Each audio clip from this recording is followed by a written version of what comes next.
दोस्तों, स्वागत है आपका हमारे YouTube चैनल अनुपम मंत्रा में। आप सभी दोस्तों को नव वर्ष 2022 की हार्दिक शुभकामनाएं। आप सभी 2022 में अपने लक्ष्य को प्राप्त कर सकें, यही हमारी शुभकामनाएं हैं। आज हम 2 जनवरी को 31 दिसंबर से लेकर 2 जनवरी 2022 तक के सीटेट के एग्ज़ाम में पूछे गए प्रश्नों को देखेंगे, जो विद्यार्थियों के द्वारा हमें प्राप्त हुए हैं। तो चलिए शुरू करते हैं। दोस्तों, ये 31 दिसंबर 2021 के सीटेट के एग्ज़ाम में पूछे गए प्रश्न हैं। इसके बाद हम 1 जनवरी के एग्ज़ाम में पूछे गए प्रश्नों की बात करेंगे। उसके बाद हम आज की डेट में जो 2 जनवरी में आए हुए क्वेश्चन हैं उनको देखेंगे। तो चलिए शुरू करते हैं। कौन सा जीवाश्म ईंधन नहीं है? तो ये ऑप्शन हमें कुछ दिए गए थे, जिसमें से लकड़ी जो है वो जीवाश्म ईंधन नहीं। नंबर 2 की बात करते हैं। वेन हीले के अनुसार बच्चा आकृतियों के गुणों के आधार पर वस्तुओं का निर्धारण, तुलना तथा वर्गीकरण करने लगता है। तो वह कौन सा स्तर होता है? तो इसे हम विश्लेषण स्तर बोलते हैं। इसके बाद हम क्वेश्चन नंबर 3 की बात करते हैं। वंचित वर्ग से आने वाले बच्चों को प्राथमिक स्तर के स्कूलों में शिक्षक द्वारा कैसे समर्थन करना चाहिए, उनका कैसे सहयोग करना चाहिए? तो जो उपयुक्त विकल्प था, उन्हें कक्षा की गतिविधियों में भाग लेने के लिए प्रोत्साहित करना चाहिए, जिससे वो कक्षा से जुड़ सके, अन्य विद्यार्थियों के साथ सामंजस्य।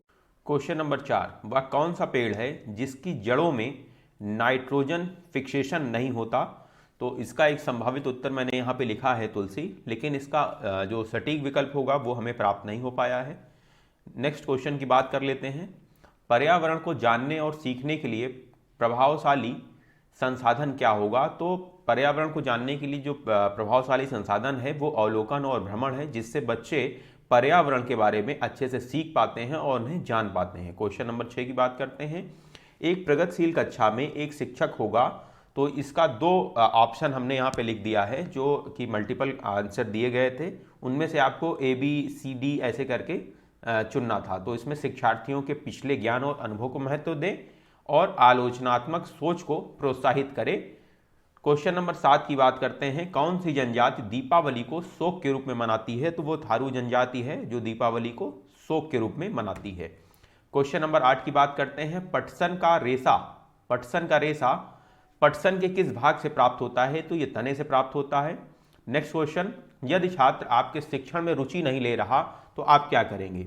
अगर आप शिक्षक हैं और आपके शिक्षण विधि में, शिक्षण के तरीके में बच्चे रुचि नहीं ले रहे, तो आप अपनी शिक्षण पद्धति पर विचार करेंगे और उसमें कुछ ना कुछ परिवर्तन करेंगे, जिससे बच्चे उस शिक्षण में रुचि दिखा सकें, अपनी रुचि उसमें लाएं कि आप ऐसा शिक्षण उन्हें दें जिससे बच्चों की रुचि उसमें बराबर बनी रहे। तो आपकी शिक्षण विधि को आपको सुधारने की जरूरत होगी, उस पर विचार करने की जरूरत आपको होगी।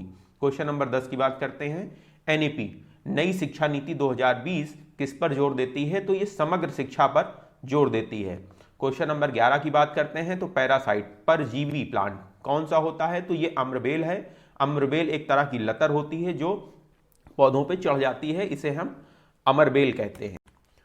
क्वेश्चन नंबर 12 की बात करते हैं। कौन सा संवेग अधिगम में हतोत्साहित करता है? तो वो है बोरियत। क्वेश्चन नंबर 13, ज्ञान के अंशों का अध्ययन एक वाक्य में है। इसका उत्तर है प्रवचन/संवाद। क्वेश्चन नंबर 14, हार्वर्ड गार्डनर के अनुसार किसी अन्य के व्यवहारों को जानना कौन सी बुद्धि है? तो ये अंतर्वैयक्तिक बुद्धि है। क्वेश्चन नंबर 15, स्टार्च के जलीय विलयन में आयोडीन का विलयन अगर मिलाने पर कौन सा रंग उत्पन्न होगा? तो यहाँ पे हमें गहरा काला नीला रंग जो है वो देखने को मिलेगा। क्वेश्चन नंबर 16 की बात करें तो सीखने के लिए डांस विधि का प्रयोग किया जाता है। तो ये कौन सा है? ये प्रतिवर्ती क्षमता को दिखाता है। इसके बाद बात करते हैं कक्षा में प्रिंट समृद्ध वातावरण के लिए क्या जरूरी होता है? इसके लिए जो है कक्षा में कहानियों और कविताओं के चार्ट लगे होने चाहिए, जिससे कक्षा का एनवायरनमेंट प्रिंट समृद्ध कहा जाता है। इसके बाद नेक्स्ट क्वेश्चन की बात करते हैं। वाइगोत्स्की के अनुसार अधिगम से प्रभावित नहीं होता। क्या नहीं प्रभावित होता? तो उत्तेजना प्रक्रिया से प्रभावित नहीं होता। इसके बाद नेक्स्ट क्वेश्चन की बात करते हैं। हमारे सौर मंडल में पृथ्वी की तुलना में सबसे छोटा ग्रह कौन सा है? तो वो बुध ग्रह है। क्वेश्चन नंबर 20, छात्रों के बीच आलोचनात्मक सोच का आकलन किसके द्वारा किया जा सकता है? तो उनके व्याख्यान कौशल का विश्लेषण के द्वारा उनका जो है आकलन किया जा सकता है। नेक्स्ट क्वेश्चन की बात करते हैं। आकलन को इस तरह से रिपोर्ट किया जाना चाहिए कि उत्तर होगा इसका विवरण दिखाता है कि छात्र क्या और कैसे सीख रहे हैं। नेक्स्ट क्वेश्चन, समावेशी शिक्षा का क्या उद्देश्य है? तो समावेशी शिक्षा का उद्देश्य है सभी शिक्षार्थियों को नियमित स्कूल में शिक्षा का अधिकार सुनिश्चित करना। नेक्स्ट क्वेश्चन की बात करते हैं, वाइगोत्स्की और प्याजे के सिद्धांत में महत्वपूर्ण अंतर क्या है? तो भाषा और विचार के बीच जो संबंध है, ये दोनों के सिद्धांत में महत्वपूर्ण अंतर है। क्वेश्चन नंबर 24 की बात करते हैं, निम्नलिखित में से कौन सा लक्षण प्रतिभाशाली बच्चों की पहचान नहीं है? कुछ विकल्प दिए गए थे, जिनमें से सबसे सटीक विकल्प अत्यधिक श्रेष्ठ सामाजिक कौशल और परिपक्वता था। आज का लास्ट क्वेश्चन है जो 31 दिसंबर 2021 के पेपर में पूछा गया था सीटेट में, कौन सी जड़ नहीं है? तो ये ऑप्शन दिए गए थे, जिसमें से उपयुक्त ऑप्शन आलू सही है, जो कि जड़ नहीं है। अब हम लोग बात करेंगे 1 जनवरी 2022 को पूछे गए सीटेट के एग्जाम में जो आए थे क्वेश्चन, उनके बारे में। तो पहला क्वेश्चन हमें 1 जनवरी को जो आया था जो हमें प्राप्त हुआ है, वो है सामाजिक सांस्कृतिक सिद्धांत किसने दिया? तो वाइगोत्स्की ने दिया। क्वेश्चन नंबर 2 की बात करते हैं, माउंट एवरेस्ट की ऊंचाई कितनी है? तो 8,849 मीटर जो है माउंट एवरेस्ट की ऊंचाई है। नेक्स्ट क्वेश्चन देख लेते हैं, कौन सा जानवर पेड़ से उल्टा लटकता है और उसी की पत्तियां खाता है? ये स्लॉथ, ये कई बार क्वेश्चन रिपीट हो रहा है। क्वेश्चन नंबर 4 की बात कर लेते हैं, नई राष्ट्रीय शिक्षा नीति के अनुसार 1 से 5 तक किस भाषा में शिक्षा देने की बात कही गई है? तो मातृभाषा में शिक्षा देने की बात कही गई है। क्वेश्चन नंबर 5, राजू रो रहा था, दादी ने कहा क्यों लड़कियों की तरह रो रहे हो? यह कथन क्या दर्शा रहा था? ये लिंग रूढ़वादिता को दर्शा रहा है। इसके बाद क्वेश्चन नंबर 6, छोले भटूरे कहाँ का भोजन है? तो ये पंजाब का है। इतिहास में उपसर्ग क्या है? तो इति जो है वो उपसर्ग है। क्वेश्चन नंबर 8, हाथियों के बच्चे का वजन कितना होता है? तो जन्म के समय उसका 90 केजी होता है और जन्म से 3 माह बाद 200 केजी होता है। क्वेश्चन नंबर 9 की बात कर लेते हैं, मूर्त संक्रियात्मक अवस्था कितने से कितने वर्ष तक होती है? तो ये 7 से 11 वर्ष तक की होती है। आप लोग ये हाथी से संबंधित सारी डिटेल पढ़ के जाएं, हाथी से कुछ भी क्वेश्चन आ रहा है, लगातार क्वेश्चन हाथी के संबंधित पूछे जा रहे हैं, इसलिए आप लोग हाथी से संबंधित सारे क्वेश्चंस को लाइन टू लाइन पढ़ के जरूर जाएं। क्वेश्चन नंबर 10 की बात करते हैं, बंगाल की खाड़ी से सटे राज्य कौन से हैं?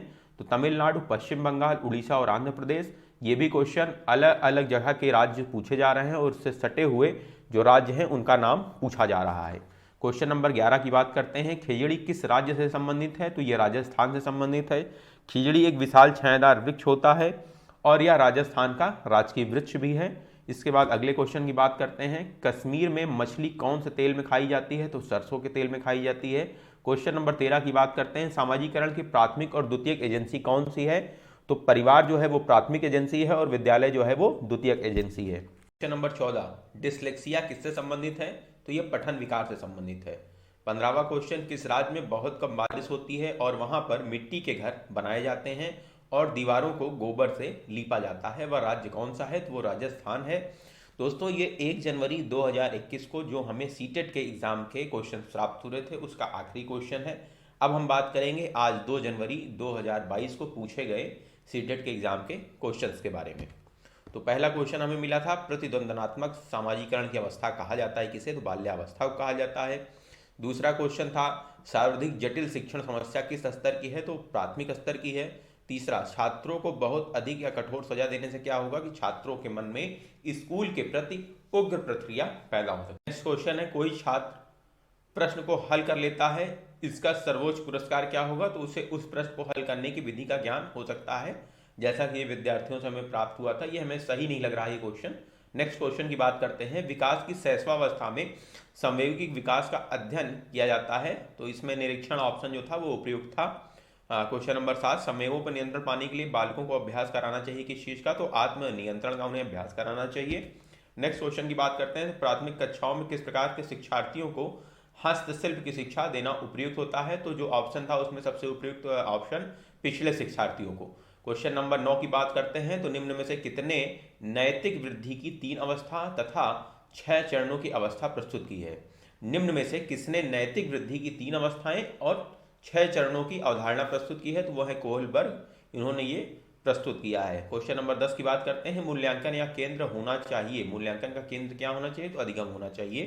क्वेश्चन नंबर 11, अभिसारी चिंतन का संबंध किससे है? तो ये प्रतिभाशाली से है। नेक्स्ट क्वेश्चन की बात करते हैं, निम्नलिखित में से, यहाँ पे ये गलत टाइप हो गया, ये जैव मंडल होगा, जैव मंडल का अजैविक घटक नहीं है, तो कवक जो है वो घटक नहीं है।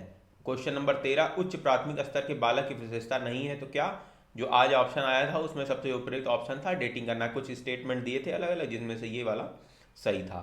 क्वेश्चन नंबर 14 जो है ये मतलब नहीं होता है, जो उच्च प्राथमिक स्तर के बालक हैं उनकी विशेषता ये नहीं होती। नेक्स्ट क्वेश्चन की बात करते हैं, निम्न में से किसने सामाजिक अधिगम सिद्धांत का प्रतिपादन किया था? तो बंटूर और वाल्टर जो थे इन्होंने सामाजिक अधिगम सिद्धांत का प्रतिपादन किया था। अब अगले क्वेश्चन की ओर हम लोग बढ़ेंगे।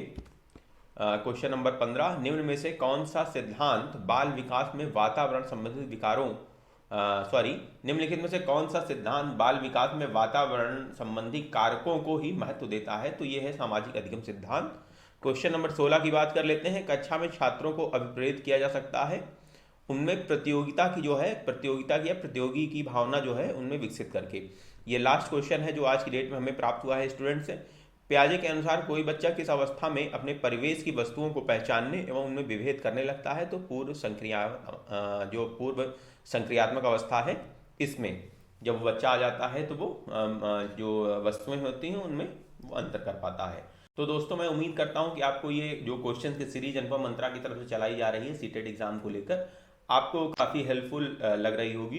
तो चलिए हम लोग मिलते हैं नेक्स्ट डे के पेपर के साथ। और अगर अभी तक आपने हमारे YouTube चैनल अनुपम मंत्रा को सब्सक्राइब नहीं किया है तो आपसे हाथ जोड़कर विनम्र निवेदन है कि हमारे YouTube चैनल अनुपम मंत्रा को सब्सक्राइब कर लें, जिससे आपको आपके एग्ज़ाम में बेहतर हेल्प मिल पाए।